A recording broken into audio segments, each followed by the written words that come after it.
the only way I know how to be is myself. So this is myself. And this is Carlo. Thank you.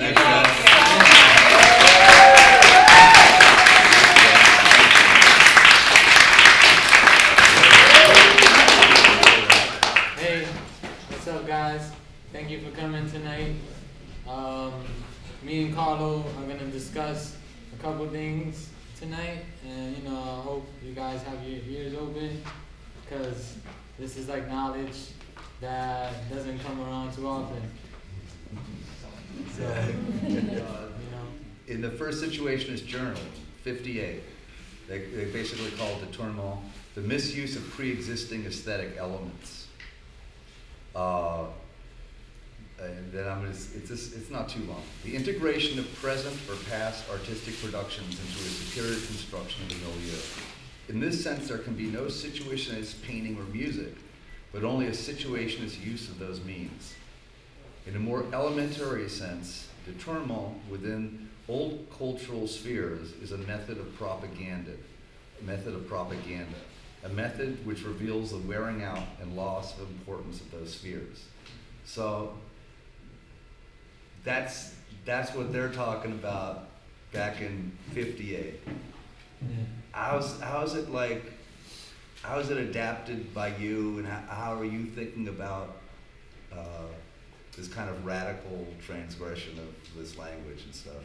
Well, that's great, because I wanted to mention this. So there was a exhibit at the Red Bull Music Center on Ramelzi. So it was a big retrospect on Ramelzi, and Carlo did a talk there, and he had mentioned the tournament. So that day in the summer was when the tournament really was. It was brought to my attention. It was like, "What's up, Grave? How you doing?" This idea of détournement comes from the situationist and the guy who coined the whole thing.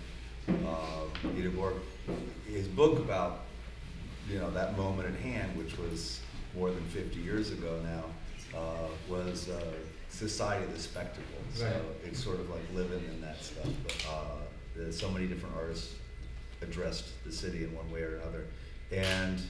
But then with your work, I was sort of like, it was a way to register how much the city had changed.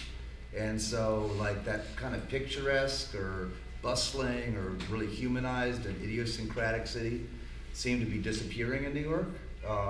And it was like a consumer culture city. And then I was going like, oh yeah, like this guy really gets the city, but he gets the city now, where it's like places for people to spend money, basically. So I wanted to ask you about like your engagement with the city and what inspires you, and also maybe what disgusts you as well.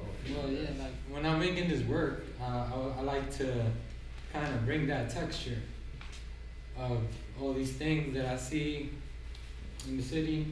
You're kind of like picking from the finest dumpsters there are, Yeah. going through Soho shops and like hitting them up for the stuff that's no longer part of some seductive display. So you got to put, it's a particular city you're going for. Yeah, right? yeah.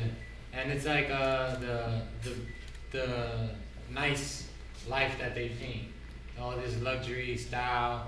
That's like what I like to use this area, and which is Soho, Tribeca, and Lower East Side and Chinatown, where I usually find my stuff.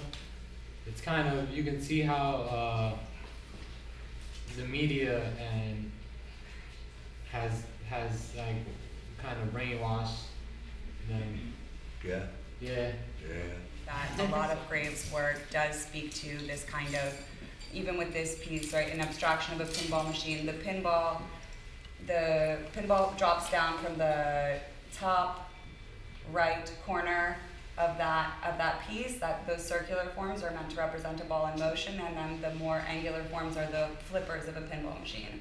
And that speaks to the way our attention is constantly redirected to another product in this consumer environment, which a lot of it is digital. It's a digital landscape. So I think it's an interesting conversation to take back into an analog format, and appropriate these actual ephemera, these physical things of our time that is continuously disintegrating into the cloud, into a virtual reality.